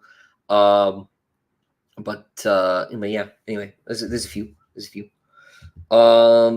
Loved seeing you in New Hampshire. You mentioned Dark Souls during your book signings. Like the game. Do I have lore elements developed that you let the reader find clues on? Yeah, that's sort of why I haven't done lore videos. It's not my place to explain things for more than I already have, more than text does. But yes, no, Dark Souls' relationship to explication has been something I think about a lot. It's been a great influence on my work. I could dress up as Tony Soprano for Halloween. Yeah, sure. Or the Penguin. Thank you. As if I don't compare myself physiologically to the Penguin enough. Kick me while I'm down. What's my favorite planet name in the universe? I'm partial to Perfugium. It is fun to say. Yes, it means refuge. But I don't know. I like Sabratha. Sabratha's fun to say. Borgosos is fun to say, and that one like I made up, so like maybe I get more points for that one. But yeah, one of those maybe. Do I have any favorite sci-fi fantasy cover artists? Uh, yeah, classically, I like Frazetta, obviously. Like who doesn't? Alan Lee, of course, is a genius. I like. We've talked about Jamie Jones. I like Jamie Jones. I like. Oh gosh, what's the name? Um, I like Michael Whalen. Like who doesn't? Such a legend. Uh, More recently, I like Richard Anderson. I think he's great. I like Todd Lockwood. I like Martina Fechkova. I'm not quite sure how to say her name. Um, but um, but yeah, um, yeah. That's just a few. How do I decide when to stop tinkering? This is very easy for me. I just do. I'm usually ready to see the back of whatever I'm working on, so kicking it out the door is very easy for me. If I had to write a work of historical fiction, what subject would I choose? Probably, talked about Justinian, probably like 6th century Constantinople. I think very, very interesting, cool, exciting place. And weirdly, like not done actually as much as it could be. Um,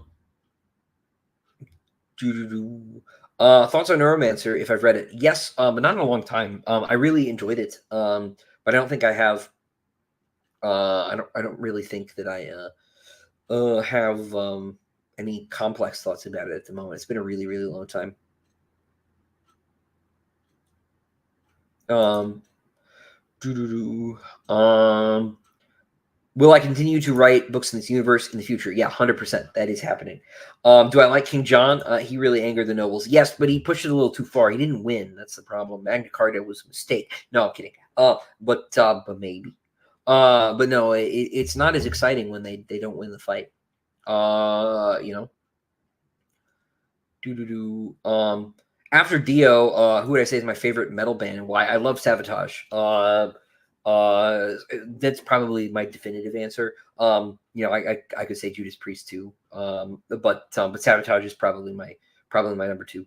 Actually, no, it just is my number two. The like everything is there, right? John Oliva thought he was a problem with the band. He's like one of the greatest vocalists in metal of all time. Genius songwriter, right? Only rivaled by his equally brilliant brother Chris, right on the guitar. Just great, great, great band. Tragic, of course. He tragically Chris dies, right, and the band is never quite the same.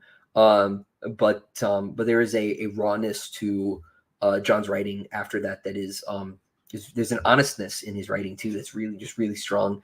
The lyricism is really strong too after I think Paul O'Neill starts producing on Hall of the Mountain King. I think Paul O'Neill just passed away a couple of years ago now. They went on to be Trans-Siberian Orchestra, but those Sabotage records are also good, especially Hall of the Mountain King, Got a Ballet. Streets is super underrated. Streets is awesome. And I really love Poets and Madmen, which is like all John. But but but yeah. So no, super super great. Is the Quiet's Egg loosely based on, inspired by either Hundun or Pangu from Chinese mythology? No, no, it is not. Um, will some of your books ever be on the big screen, or maybe as a series? I hope so, but no plans, no plans. Orion, you're here. Yo yo. Jordan asked if I could pick an actress to play Valka, who would it be? Trouble with this question, of course, is that like by the time anything gets made, if it gets made, like it will like won't be the right choice anymore. But uh,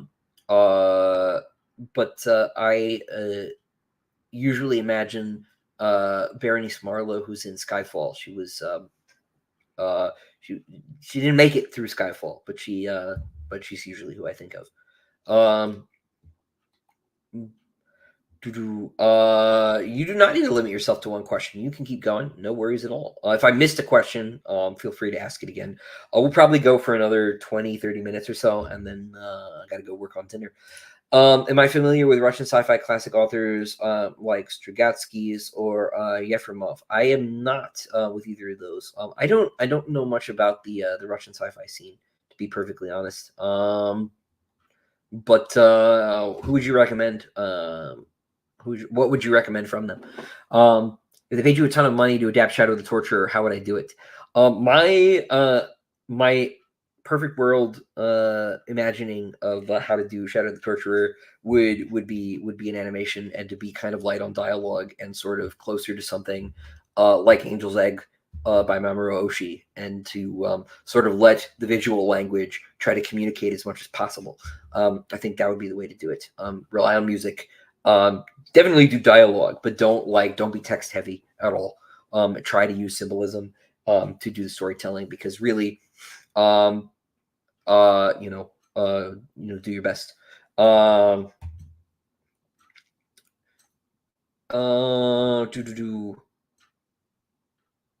Which would I pick to read? Neuromancer, The Alchemist, or Outlander? Neuromancer. All day.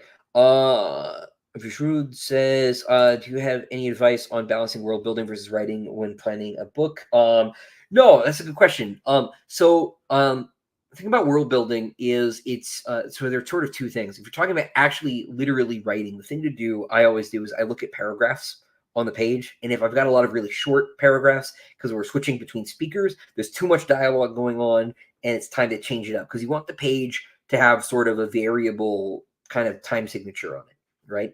Think in terms of music. Too many short, simple paragraphs means that there's almost a rhythm to it, and you're going to end up lulling the reader into reading quickly. And that is a mistake. You don't want them to read too quickly. Right. In the same way, if you have too many long paragraphs, you're also going to encourage them to try and skip, because they're looking for things. So you want to vary the rhythm up. And so if there's a lot of short paragraphs, you're maybe not doing enough world building, right? Because we talk world building in the actual active writing part of the process takes the form of putting details into a scene, right? It's separate from, of course, the project of world building that happens before writing, where you like lay out maps and figure out things like that. Balancing that with writing, right? You should ask yourself a question: how much actual writing am I doing?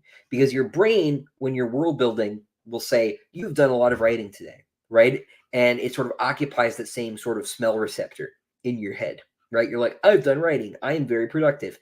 When in reality, you have produced nothing, right? Because all that really matters from the reader's perspective is the finished product, not any of your notes. Your notes do not matter, right? They are useful only insofar as they produce a finished work. And if what you're doing is preparing a bunch of material that will theoretically help you write a thing that you are not writing, then you're doing too much of it. And you should look at how much actual manuscript you've produced.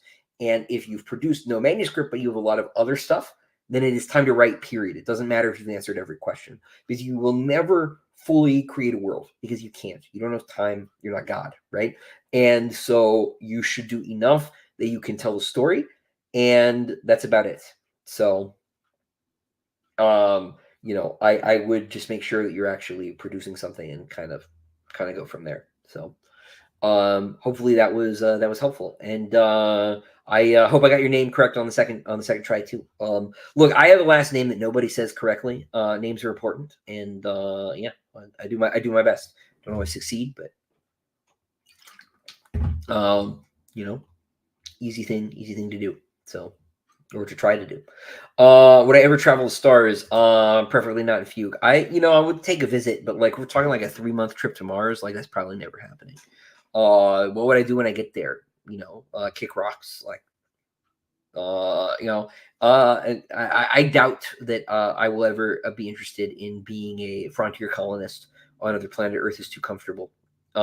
And I don't want to contend with things like bone loss and muscle atrophy and radiation. I am very well aware of the risks and the dangers one incurs going to space. So short visit, sure. I'd go to orbit. Try the whole zero G thing. Look down at the planet. I think that'd be nice. But Yeah. Man, Jordan's out here asking big questions. Um, but we'll get to that in a second. I think is there another one between here and now? Neuromancer Special Edition by Folio. It is. Great, Jeffrey. I hope you like it. Neuromancer, of course, seminal work of cyberpunk. One of the sort of generative works of the genre, but it's not on its own for sure. It gets like 100% of the credit most of the time, but it's it's definitely important. Um, let's see. I haven't seen the Folio edition. I'll have to go check it out. Let's see. Granted says would recommend Roadside by Strugatsky, Roadside Picnic by Strugatsky, and Yefimov's Andromeda. Yeah, well, I feel like I've heard of Yefremov, maybe. So that one might be in English. But then you do run into this problem, right? Like some stuff just isn't translated. I have a version of this problem with people who speak Spanish. I don't have a Spanish translation yet. It's been a problem. Should husbands, wives, lovers share values? Do they need to share values? Jordan asks. I was thinking about this with Hadrian and Valka. They clearly have different worldviews, come from different places. Is that kosher? I think it is ideal. I think it is very important. But like, it's a question of like, what do you mean by values, right? You have to have like the same politics down to like every little issue. Obviously not, right? And you shouldn't expect people to be exactly the same as you. I think as modern people, at least here in America, like we're so awful at compromise. And at like not that like if like one toe is out of line, we're just like we're done, like we're gonna throw it all away, whatever. I agree 100% with nobody, like even myself. And But there are things that you can't move on. Like you should have some fundamental issues that like are important to you, and you should figure out if someone doesn't share those or will be willing to concede that you like have a point on something. Here's what I would maybe say is that like if they aren't willing to concede that your opinion on a certain matter is coming from a good place, then you can't work with that person. And this is true of like not just romance but friendships too. The problem is not that people need to agree necessarily, so they need to understand where you're coming from, right? You may disagree on something, but if someone understands that you feel the way you do for the right reasons, even if they don't like your conclusions, and they can tolerate that, and you can live with that too, right? In your case, that's something you can work with, and it may be that you grow to the other person's perspective or vice versa in time, right? But like the fundamental thing is that you have to trust that another person means well, even if you don't understand or like their conclusions. We are very quick to attribute malice basically to everybody, certainly in America, and certainly at the moment. We're like, oh, if a person believes this, it's because they're evil, and and that's it. They're evil, right? And it might be because they have a different worldview, right? And they see an issue differently, and they mean that sincerely. It's not a trick, right? They're not trying to oppress you, right? Or whatever the issue is, or and you need to trust the other person means well, and if you can do that, then maybe you can disagree on things. But you have to have this essential faith in the decency of another person. Um, and and then that gives you, I think, hope maybe that if they are wrong about something, that maybe they can eventually see that. Because the truth is that you can't convince somebody of anything, right? In this age of the internet, you can't make someone change their mind except by example, right? I think so. Um, yeah. Uh, that's a big question. Hopefully that made sense. Um, if I was forced to go to move to another country, where would I go? Um, uh, I um, I find Singapore very appealing. Uh, uh, I think that'd be the top of my list. But I don't know. Iceland's cool. I don't know. The truth is that I am literally Bilbo Baggins, and I can't even think of leaving my home. Uh, North Carolina is the Shire. It is the best place in the world, even though I hate the weather almost all the time. It is still home. It will always be home. And everywhere else sucks. Actually, no, I'm kidding. No, but I really do love it here. Raleigh's been my home all my life, and a large part of me is in it. I strenuously disagree with Frank Herbert when he says a place is only a place. Places are so much, dude. So for them to be only a place is for them to be a lot. Um, no. Um, but yeah, no. I as far as visiting, certainly I would love to see most of the world. Um, but as far as actually moving, I can't conceive of it in any serious sense. But gun to my head, Singapore seems pretty cool. Um, let's see. Do I have any ideas or plans for diving into the fantasy genre? Yeah, that's probably next. You can go see my fantasy story, The Barrow King, at galaxysf.com. I think it's still up there for free. It's in issue number 263, which is I think still the most recent one. Perfect Cell with super chat. Thank you. Just wanted to thank you for your work. Sun Eater is my favorite and has been important to me. I started it last year after my father passed away, and it helped me get through that. Well, I am very sorry to hear about your father, Perfect Cell. May he rest in peace. And I'm glad that the books could give you some peace in a strange way. Story about space Romans and scary aliens that they are. Um, but thank you. Who's the best living fantasy author? How about science fiction? For my money, the best living fantasy author is Guy Gavriel Kay. I think he's a genius. Science fiction is a bit harder. Obviously, to me. But kidding. My favorite, I think, living science fiction author is probably Alistair Reynolds. Depending on my mood, it may be Dan Simmons. Dan Simmons doesn't make as much science fiction, but when he does, it's like Dan, did you make this for me? It's perfect. Thank you. But I wish he would. I wish he'd write more after Ilium and Olympus.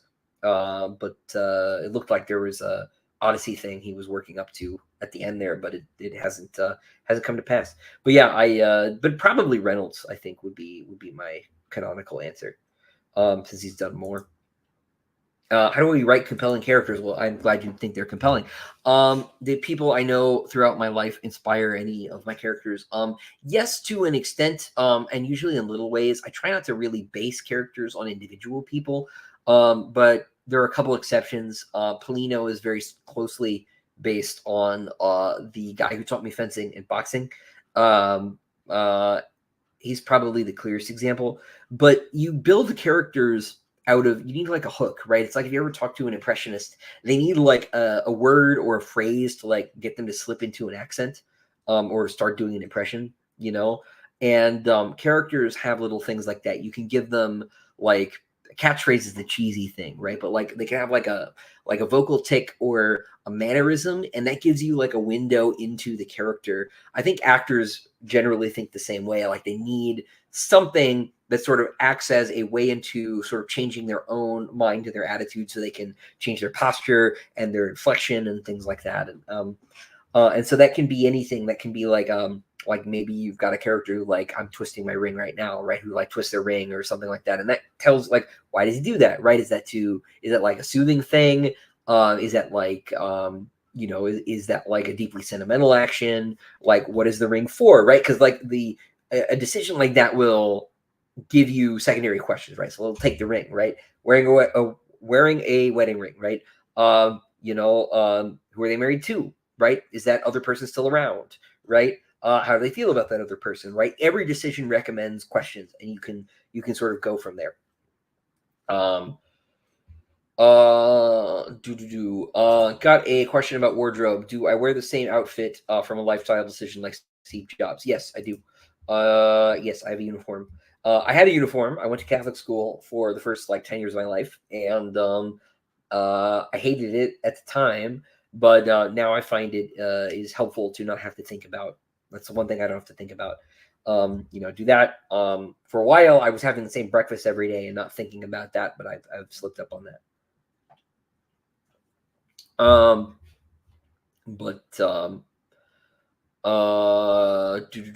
to Seattle. I would love to. Jordan, we can move to Singapore. Let's do it. Merlions are cool. What's my favorite Harry Potter book and why? I like 3 and I like 6. I like 3 because I like Lupin a lot. And I like 6 because I like Dumbledore, and I think that because of the emphasis on those characters in each of those books, they feel pretty good. Wait, did I read Ilium and Olympus? Yes. I kind of like them better than Hyperion, honestly. Yeah, you should totally get Jordan. You especially would love those books. They are 100% for you. You would love them. Favorite scene I've ever written? I don't really know. The one that made you suffer the most. No, just kidding. But no, I am especially proud of, let's say, the ending of Howling Dark, like a bunch of the scenes there at the end. I'm trying to not spoil things. Likewise, the end of book 6, I feel very good about all of that final act in book 6. I feel very, very strongly. I'm very proud of chapter 40 in book 6 because it kicked my butt writing that chapter. But the one that I think about the most when people ask that question automatically is the Colosseum scene in book 3. That was just so much fun. So much fun. When is my next collaboration with Mike's book reviews? That's a good question. I don't know. I was talking to Mike this morning, but we haven't talked about doing a video in a minute. But like when he wants to, what book immediately comes to mind when I think of Reynolds? I wasn't too sold on him after Pushing Ice. My favorite is Chasm City. But to read Chasm City, you need to read like the first 2 Revelation Space books. But Chasm City is great. But Revelation Space is sort of his, like, that's like his big thing. Maybe try Revelation Space. He's an idea guy. He's not so much a character writer. He's got some pretty memorable characters, I think. But Revelation Space is his that's his big one. Have I ever seen An American Werewolf in London? I don't think I have, actually. It's a gap in my education. How many squirrels could Hadrian fight in a cage match? All of them. I don't know, man. That's a tough one. Thing about squirrels, I've never found them particularly aggressive, so I don't know that they would want to fight. I think we could get through a lot of them before they noticed there was a fight going on. And even then, I don't know that they'd attack a human. Luke, hey from New Zealand. Hey from America. Thanks for reading. Ilium is especially fantastic. Yeah, I think that's broadly true. There's some part of the problem with Olympus is that I think it's setting up for another duology that just never happened.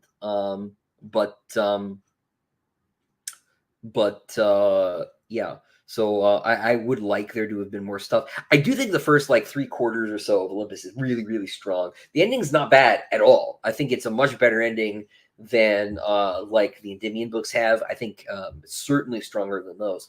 I think as a pair, though, I still put them above Hyperion, frankly. I think Hyperion is his single greatest sci-fi novel by itself. I think Fall is a step down. But I still think the Hyperion duology is very, very strong. But I think on the whole, Ilium Olympus are stronger than the 2 Hyperion books, personally.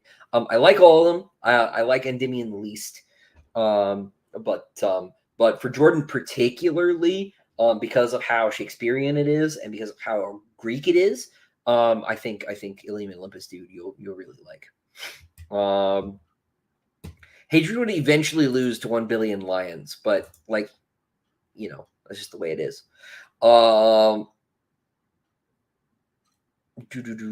Let's see.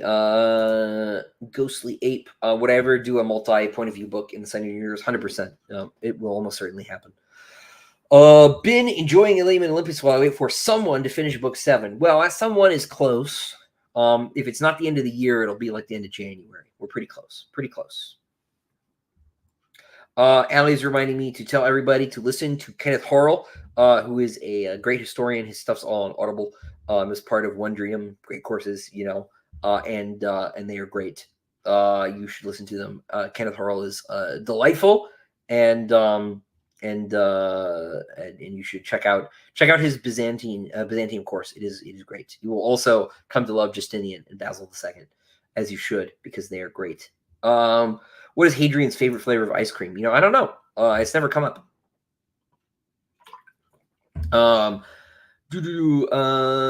Shrewd says, how do you think about a character's how do you think about a character's undergoing huge internal transitions, non-religious to religious and hero to hero, making it genuine and not like flipping a switch or following a plot? Sometimes it is like flipping a switch. Sometimes people do change that quickly. Religious conversion can be one of those times, and I think that's okay. But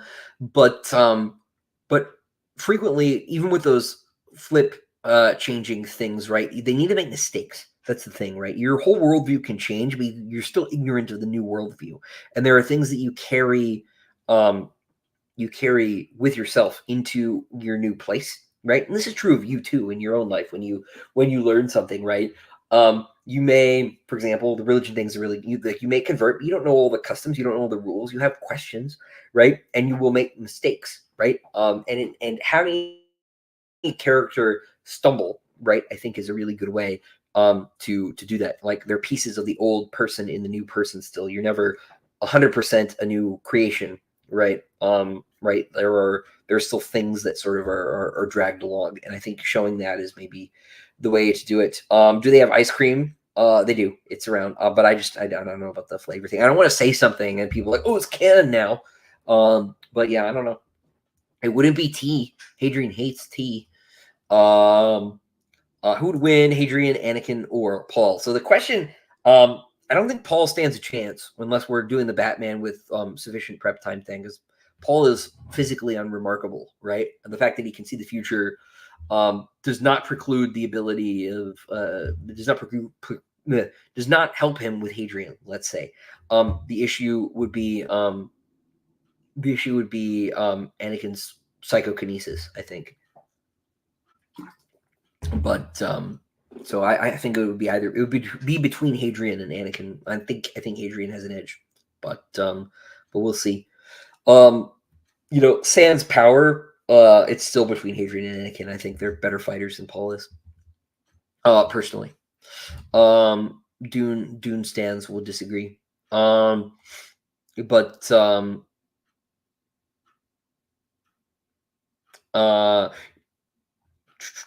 let's see. Will the story of Hadrian go from narration to following his current day setting? No, Hadrian is basically done. Let's say. No, it's not going to be like the rumor about Name of the Wind, right? There's like a sequel trilogy that's still both present day. Not the same situation. Not the same situation at all. Why does Hadrian hate tea? Because he doesn't like the taste. That's it.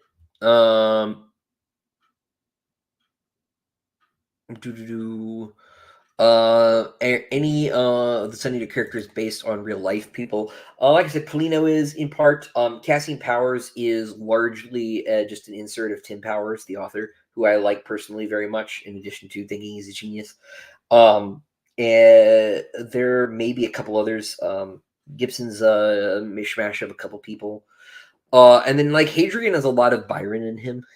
Speaking of like historical figures, Byron and T.E. Lawrence are probably the two sort of biggest, like let's say, gravitational influences on Hadrian's development. Trying to think if there are some other obvious ones, but largely it's not autobiographical or anything. But there's a little bit of stuff like that, right? A couple grace notes or like a mannerism, maybe. We've reached the end of the chat, and we are very nearly at the 2-hour mark.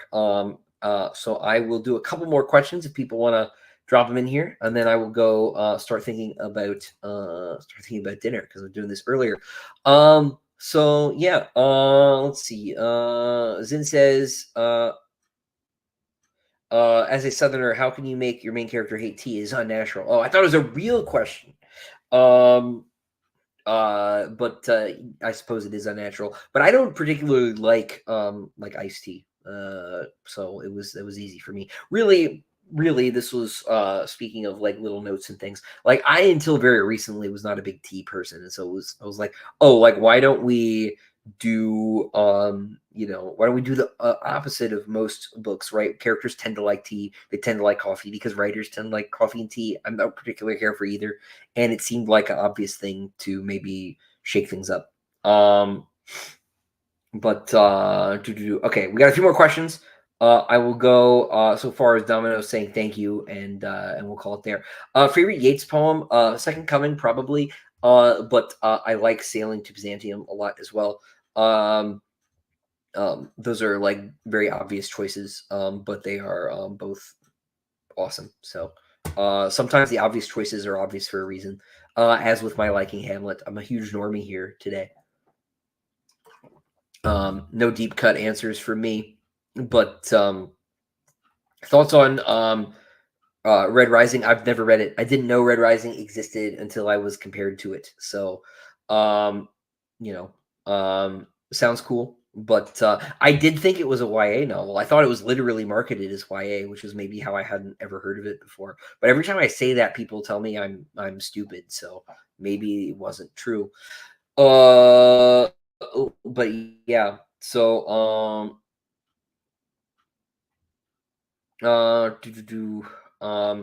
am I writing any fantasy series in the future? Yeah, no, I am. You can go see my first fantasy story, The Barrow King, is on galaxysf.com in issue 263. You can read it there.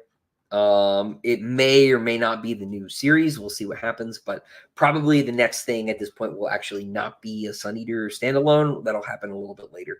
I'll probably do something new next. What am I making all of you for dinner? Well, Allie, you'll find out. It's a surprise. I don't know what I'm going to make until I get down there. It's you sort of just use feeling, see what's in the fridge. But I don't have a plan yet. And as for what you're getting, I don't know. I'll have everyone over some other time. Let's see. Oh, I missed. Grindset said a weird question. But does pornography exist in the Solid Empire? Is it underground and the Inquisition is blocking it as indecent content? No, the Inquisition would not block it. Look, the Chantry are, they're not Christian in their ethics. They're deeply pagan, and so they don't object to it on principle. There is almost certainly, there is certainly pornography in the Empire. Adrian looks at. There's somewhere there's a fresco or a mosaic or something that's definitely a bunch of naked people. I can't remember where it is. I think it's in book 4 maybe. So it definitely exists. The Empire is not opposed it. Yeah, let's see. But yeah, so I think I will wrap it up there. I just want to make sure if there's not anything also that that's like a quick thing. Man, there are a lot more comments all of a sudden. Will there be another main series of sorts, like in the Sun Eater universe? Maybe one day, maybe. But there'll be definitely a new series, like a new. I'll be on to something else next. I'm not like done writing.